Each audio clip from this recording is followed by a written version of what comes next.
Hello again. So today got a very exciting video. Number one, I'm behind the camera this time, which is nice. But number two, we've got a return from CGA. So these are all graded AFL cards. I've been waiting on these for a couple months, so I'm very excited to have them back. And I have lots to say about it. To be honest, I'll just grab my top loaders out first. But to be honest, I actually made a video when I sent them off, and it was about a 20-minute video. And unfortunately, I accidentally deleted it. So I kind of went through why I sent stuff off and what I thought the pros and cons were, as in money-wise, and if I can flip them for a profit, and kind of if they're going to be significant in the future or not. So I kind of went through that already in a previous video, but yeah, I deleted it. So I'm going to try and go through it again today. But yeah, let's just have a look at one. I'm actually quite nervous to have a look, but let's get one out. Wow, so I am absolutely stoked with that. I'm not gonna lie, for the first card. Hopefully they're all this high, but this is pretty much the only card I sent off. I sent off 28 cards in total, 27 of these, and one Gary Ablett base rookie. So this is what I call lots of people probably call it the same, is the Dustin 2010 Select Prestige base rookie. So this is his rookie year, but it's not one of his real sought after rookie cards. This is just the base card from that year. And for many years, this was kind of like a throwaway card. But recently, due to the hype that he's really brought about, it's become a bit sought after. I noticed on eBay it was selling for about $20-$30 earlier in the year, and it hasn't really gotten too much further up from that. It's still about $20-$30. But I thought there was a real good opportunity in grading it, and I thought with the grading it could turn more into a $50 to $100 card. So I'll just have a look. The first thing I want to say about this card is it's got a black back and a white front, so that means that it's really prone to chipping these corners. This one actually looks alright, better than I remember. But see in that corner, if you can see it, there's a small white chip. You can probably see it best there. I mean, it doesn't look like much in the camera, and it isn't much, but it's enough to take it from a 10 to a 9, obviously. So even then, I think that was one of the biggest drawbacks of sending these in, because I didn't know what grade I was going to get. And if they all came back 5s or 6s, I don't want to jinx myself, but it's a good start. But if they all came back 5s or 6s, I would probably lose money, to be honest. And that's another 9 mint. Very happy with that. And that's the problem with buying this card, because I bought it for that 20. I think I bought 27. I think I averaged like $20 all up, which, to be honest, is too high. I think that's too high to be paying for this card.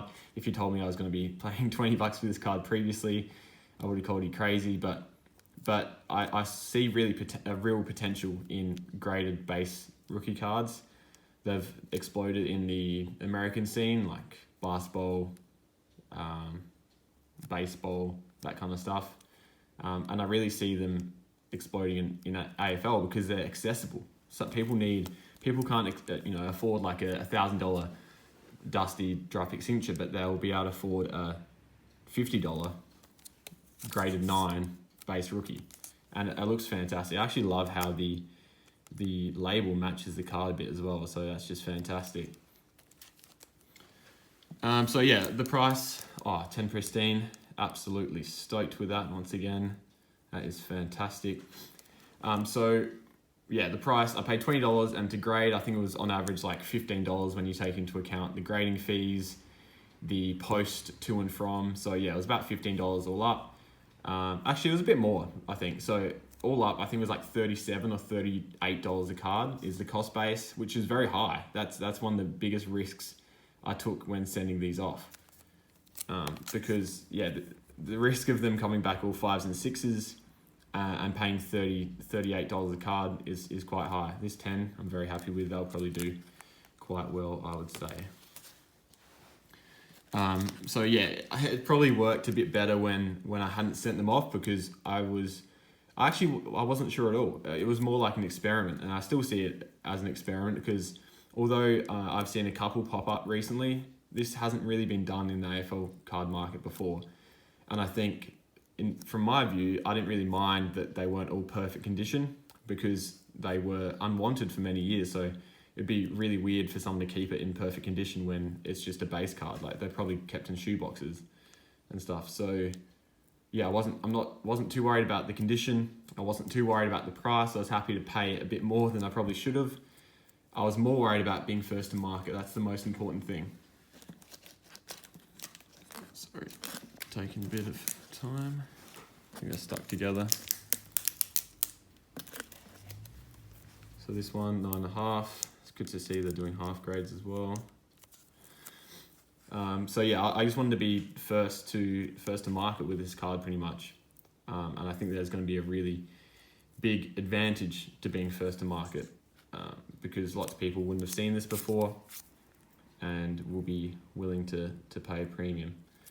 Now, this 10, I will be keeping because I believe in it. Although I want to flip, like I didn't buy 28 of them just to keep them all myself. But yeah, I do want to keep this because I think this has long-term potential. And also because I think it's hard to grade. Although these are all coming back really nice grades, this black background on the white front, it's just a shocker, especially when you take into account the age and how people would have been treating them. So what have I talked about? I've talked about the price being a problem. I've talked about the condition being a problem and the rarity as well. Let's talk about rarity. So rarity is a big problem with this card. Because it's base, there was about 9,000 to 10,000 made, I estimate. So it's definitely not a super rare card. And that becomes a problem if many hit the market. There very well could be people sitting on hundreds of these cards just themselves who cracked lots of boxes back in the day and just kept them all. Now, it doesn't mean they're all going to be in perfect condition, but there is a lot out there. That's the other con. So just thinking about the pros as well, I didn't organise, 8.5, I wonder what that is. Probably a surface issue. But yeah, I didn't actually plan this talking very much beforehand. I was just very hyped to get the cards, and I wanted to bust them live on camera. I didn't want to look at them first. So I'm just trying to look this in real life. It doesn't actually look much different. There's a bit of a nick down the left side, maybe a bit of edge wear as well. So I think something else to mention is CGA and whether I think they're a reputable company. And my experience is very positive, actually. I did the 6-week turnaround, I think. It came back in like 7.5 weeks, which was surprising to me because I thought it would be more like, I don't know, a few months, because not only with the lockdowns in Sydney, but also just how many cards they're getting at the moment. They're really becoming quite popular, and I see this continuing, this trend. So it really is a great looking card. And like I said, I do have one other card, so I'm waiting to see what the Gary Ablett base graded as well. But yeah, CGA, I think they do a great job. They probably grade, like, to be completely honest, if I sent these all into like PSA or Beckett or something, they probably all wouldn't grade this high, I'm guessing. But Select have really good card stock. They're really quality cards. So I'm not hugely surprised that they're grading this high, but I'm pleasantly surprised because, like I said, if it would have been a very different video if I got all 5s and 6s from an investment standpoint, at least. Consistently getting these 9s. So yeah, the pros are that being first to market. I think this might usher in a bit of a new era in the footy card market. I've talked about this card. If you've been following my videos, I've talked about it quite a lot. I did the video on 2010 Select Prestige in general, the release, because I think it's the best release Select have ever done AFL wise. And yeah, I said in that video they were selling for like $20 to $30 raw, and you could easily get $50 to $60 graded. And I still believe that. All these 9s, I think, are $50 to $60 cards, maybe even more. Who knows? The other thing that I had as a pro in my other video, but it's turned into a bit of a con, is I thought by this stage of the year, we would be seeing Richmond in the finals, or geared up for the finals and ready to go deep. Little did I know that Dusty would actually get injured and his card prices maybe would go down a bit, but they're really strong. They did go down a bit. I saw one of his draft pick signatures sell for like $750, and I thought, here we go, this could really be a drop off in Dusty cards. But then I saw his platinum draft pick go today for like 700, which is 2 or 3 times what it usually goes for. So his collecting base is very strong, and even though I think his prices will drop a bit, but just because he's not playing, especially playing in finals, they won't tank. The problem is, if they do tank, if his prices do tank, this is the first card that's going to go. It's not going to be the draft pick signature, it's not going to be platinum, because they're rare. But these, because there's a lot of them out there, this is the kind of card that could drop in value a lot quicker than his real high-end cards. But these 10s, I'm telling you, these 10s are going to be classic footy cards in the future. Okay. So another pro, I think I just completely glossed past this point. I started off trying to say it, but another pro is that there's big releases coming out soon. So we've got I think it's called Optimum, isn't it? So we've got the Optimum release coming out. And the thing is, with these later releases, they release more high dollar cards. With more high dollar cards, people's spending tolerances get higher. And therefore, if they're willing to spend more on cards like this, cards that are already released, might see a bit of an uptick. So I wanted to time it not only before the end of the season, before finals, I also wanted to time it at the same time of the new releases coming out, because I think that would have been the most successful time to get it done. So the lowest got is 8.5 right now.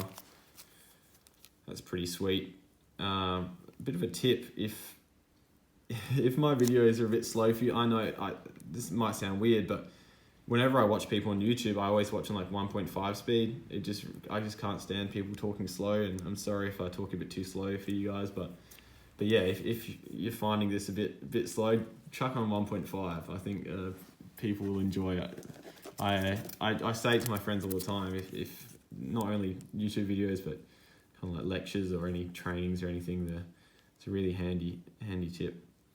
But yeah, these 9s are coming out in woodwork. I'm still waiting on this Ablett card. Another 9. So just have to think about what else I want to talk about. Let's talk about the card itself. So got the foiling on the Martin. It really is a nice looking card, to be honest.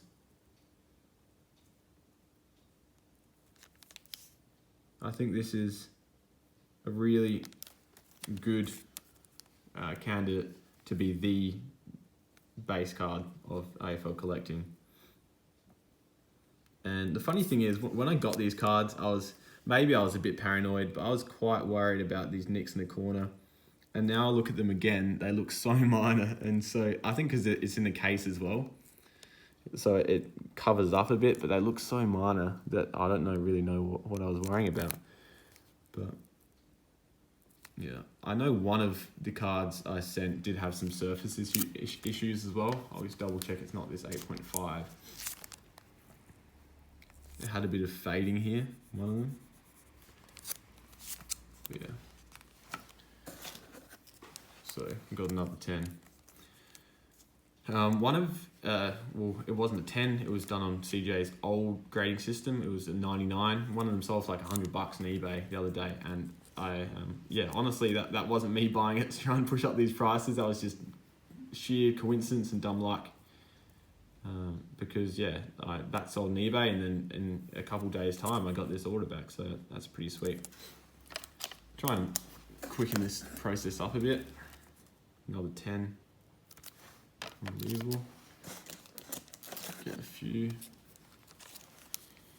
9. 8.5. Let's see if this one's with the surface issues. Oh yeah, is this? Yeah, I think that's the one. Is that on the card? Surely that's not on the card. I reckon that might be on the case, because if that is dents on the card or something, that should not have scored an 8.5. But we'll have to see. Surely that's not on the card.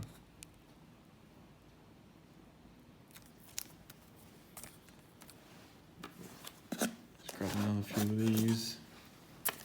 The other thing which I just think is insanely cool, and that will make this card very popular, is that you can bulk it. Like, look at all these, look at all these cards. I don't want to move my camera, but look at all these stacks. It's just ridiculous. Imagine doing that with draft pick signatures or something. You just couldn't do it. And I think in the future it will be extremely hard to bulk these cards as well. So just having this on video, I think it's really cool. And I know when I was doing it, when I was first doing the experiment or whatever you want to call it, I was a bit worried about losing money, and I probably am a lot more confident now, because the market not only has strengthened, but it's also consolidated a bit. I think it's been very strong for quite a while, which makes me confident that it's not just a quick uptick and then it's gonna die. It's gonna really go down. Another 10, that's awesome. But yeah, just having this many cards is, I think, going to be extremely hard in the future, especially once people come around to this, because people just aren't going to want to let them go. Like, look at that, that is quite unbelievable. Okay, we're getting down to the last few. Hopefully the last one is the Gary Ablett, because I have a few things to say about that one as well. So another 9, 9.5. Just note the scores as well. So these used to be 1 to 100, but now they're 1 to 10. This is one of the, did I spell Gary wrong? Oh my goodness. with the double R. I don't know. Sure, I'm 99%. I know his name's 1R. I know it is. So I'm not sure what they're going to have to do with that. 9.5 anyway. But yeah, it used to be 1 to 99 or 1 to 100, and now it's 1 to 10. So I think that's a lot cleaner. It looks heaps better, and it's more in line with the worldwide standard. As soon as I saw that, it just really motivated me to get this in motion and get these cards graded. 9.5, 10 pristine. And I'm extremely surprised that this didn't get a 10, because if all these got 10s, I have no idea how this didn't get a 10. Because this was, out of all of them, this was the flawless one in my eyes, at least. Yeah, it's definitely 1R. So I'm not sure if there's like a re-slabbing process or something for typos, but yeah, this one's kind of for the personal collection at the moment. So I would like to see it with 1R. But overall, love the work, love the slabs. They feel really good in hand. I have a really strong feeling that graded cards are going to come in hot in the AFL world. But the thing is, with CGA, I wouldn't give them high-end cards yet, because I'd maybe just grading any high-end AFL cards right now is risky in my eyes. Because if you got one of these, yeah, you grade it, because it's 100% going to be worth more graded than raw, because it's not rare in the first place. But if you got a card that's rare in the first place, there's not much motivation to grade it at the moment, unless it's for your personal collection, unless you really like it that way. If you've got a PSA 10 or a high grade Beckett, that's definitely going to increase the price. But I think if you put a Dustin Martin draft pick signature in a 10 pristine CGA holder, it probably doesn't go up in value at all, and it might even decrease in value, because some people wouldn't trust CGA with high value cards. So just something to keep in mind. Hopefully this video wasn't too boring, clocked up to 20 minutes. But yeah, I'm just super hyped that this experiment has seemed to work. I'm gonna try and be a bit active. The plan from here is to probably post on a couple Facebook groups and get some chatter going. I know I'm probably gonna get some hate for hoarding these cards, but hopefully there's hate, and hopefully there's also some constructive stuff and people wanting to buy and trade, because yeah, I'd love to trade lots of these cards. Anyway, thanks for watching, and I'll see you next video. Cheers, guys.